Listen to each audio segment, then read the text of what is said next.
At the end of my two-part series analyzing the House of Wessex, I discussed the death of Edward the Confessor, the last monarch in that dynasty, and the chaos that ensued for the English throne with no obvious heir. In a three-way battle between Anglo-Saxon Harold Godwinson versus the forces of Norway and Normandy, it would be the rising Duke William II of Normandy who would win the throne after the invasion of Great Britain in 1066. In this next series of videos, I will analyze this foreign conqueror's new ascendancy in England and its surrounding areas, and how the new complex political system would be inherited by his immediate successors, establishing further precedents in English monarchic history. The conquest of England following the death of King Edward the Confessor by William II, Duke of Normandy, changed not only the course of history for that country, but for the British Isles as a whole. William's claim to the throne of England was weak at best, primarily deriving it via being the first cousin once removed of King Edward. No, William's legitimacy came primarily from the sheer might of his force, who had completely turned the political order of England upside down, so much so that little to no one could effectively dispute his claim. In his defeat of rival claimant to the throne Harold Godwinson at the Battle of Hastings, he had also killed not only Harold, who possessed the earldom of Wessex in his own right, but Harold's younger brothers Gurth and Leofwine, who were the Earls of Anglia and Kent respectively, thus eliminating half of the Earls of England in one fatal blow. Two of the other three Earls, Edwin and Morcar of Mercia and Northumbria respectively, were brother-in-laws to the slain Harold. The newly crowned William I of England, not wanting to undo the social fabric of his new kingdom entirely, allowed Edwin and Morcar, as well as Waltheof, the Earl of Northampton, to hold on to their earldoms, thus allowing the northernmost territories to remain in Anglo-Saxon hands. In addition, Waltheof was married to William's niece Judith, the daughter of his younger half-sister Adelaide. William himself was married to Matilda, the daughter of the Count of Flanders, who at the time had bore him 3 sons and 3 daughters. William had promised one of his daughters to Edwin, Earl of Mercia, in order to foster further familial ties between the native Anglo-Saxons and his own family. East Anglia was given to Ralph the Staller, a native who had gained the favor of the new Norman ascendancy. However, 2 of the southern earldoms that remained would be given to Norman retainers that had helped William in his conquest of England. William had a half-brother from his mother's later marriage, Odo, the Bishop of Bayeux, who had commissioned the famous tapestry depicting William's victory. Odo received the earldom of Kent, while loyal councillor William Fitzoburn received the earldom of Wessex, now referred to as the earldom of Hereford. With these 2 Normans gaining considerable power, William decided to leave England in their hands as he returned to Normandy in 1067, the realm that he actually valued more. His wife had remained there during the conquest as well as his young children, Robert, aged 16, Richard, aged 13, Adeliza, probably around 12, Cecilia, aged 11, William, aged 11, and Constance, probably around 10. Matilda of Flanders was to become pregnant by her husband upon his return to Normandy, giving birth to a daughter, Adela, by the end of 1067. With 7 children, including 3 sons, it looked like William's dynastic hold on both England and Normandy was secure. However, while William was abroad, problems arose for his new English order. The 2 Norman-controlled earldoms were fighting off insurrections, with William Fitzoburn dealing with an invasion of Hereford by Anglo-Saxon magnates, and rebellions in Exeter against Odo. This forced King William to return to England in December 1067. William was successful at besieging these forces and constructed several castles to act as fortifications in case further revolts occurred.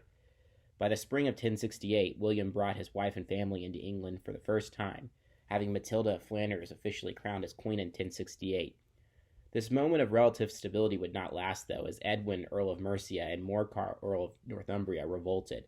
Edwin was not pleased that the marriage between himself and one of William's young daughters had not yet occurred, as well as the growing power of Fitzoburn in Herefordshire. King William invaded Mercia, building more castles along the way, eventually intimidating the 2 brothers to submit. He replaced Morcar as Earl of Northumbria with Gospatric, another Anglo-Saxon. William split up Edwin's territories, creating the new earldoms of Warwick and Nottingham, giving these lands to Henry de Beaumont and William Peveril, respectively, 2 Norman aristocrats. A Norman presence in areas that William had left to Anglo-Saxon control was growing. Matilda even gave birth for a final time in one of the new castles, a son named Henry.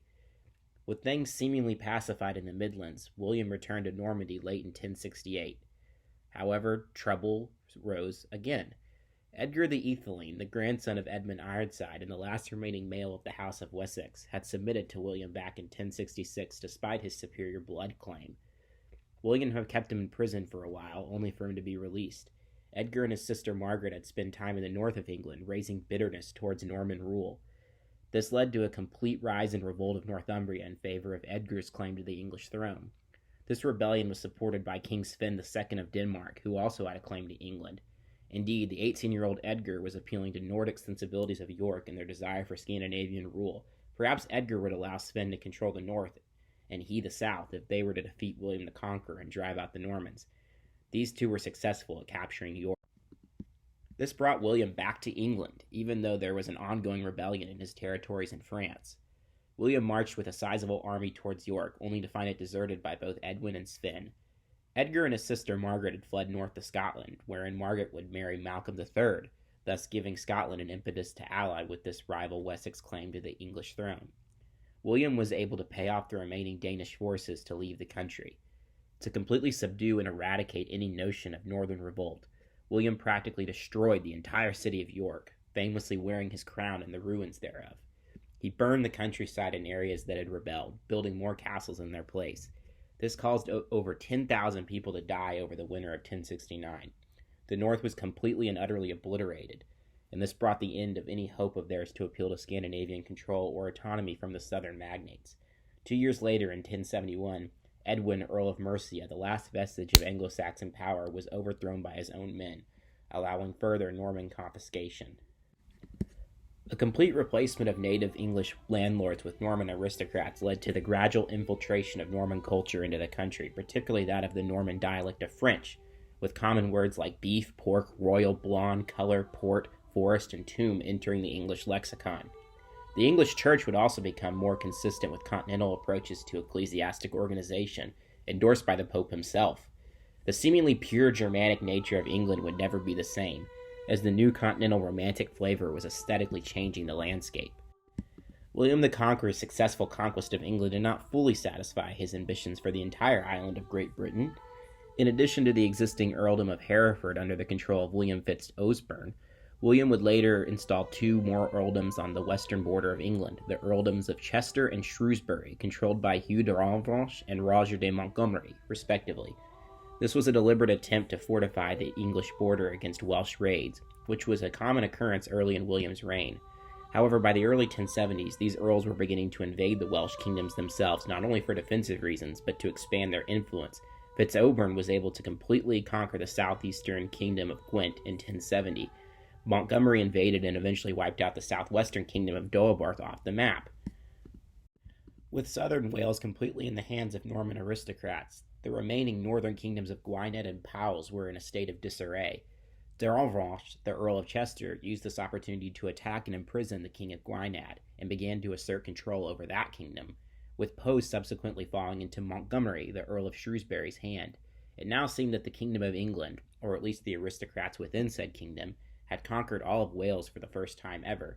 However, the northern Welsh, more feisty and intemperate than their brethren in the south, nearly constantly revolted against their new Norman overlords, making the security of that region not ideal for those new earls.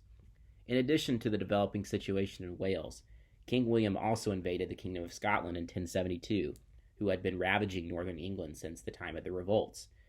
King Malcolm III was defeated by the Norman forces, surrendering his young son Duncan to William's custody and banishing his brother-in-law Edgar of Wessex to the continent, and vowed not to assert his claim to England any longer. Malcolm's wife Margaret of Wessex had given birth to two sons, and these could be considered rival claymates to the English throne, so William's successful invasion of Scotland had ensured that this threat could be minimized for the time being. Meanwhile, further problems at home would ensure. In 1075, two earls revolted. Roger de Betruel, the son of the late William Fitz-Osbern and therefore the new Earl of Hereford, joined forces with his brother-in-law, Ralph de Gaulle, the son of Ralph the Stoller, who was the Earl of Norfolk. De Betruel was enraged that he didn't inherit as many lands from his father as he wished, and Ralph de Gaulle had similar diminished authority, perhaps due to the lack of trust from King William due to his Breton ancestry. These two earls convinced Waltorth, the loyal Earl of Northampton and nephew-in-law of the king, to join in the rebellion. William was busy dealing with issues in Normandy, so he allowed his half-brother Odo and other loyal magnates to subdue the seemingly minor insurrection. Roger was captured early, while Ralph de Gaulle was surrounded in his own castle. However, these two had previously invited the Danish to invade the east coast of England to stir up more trouble.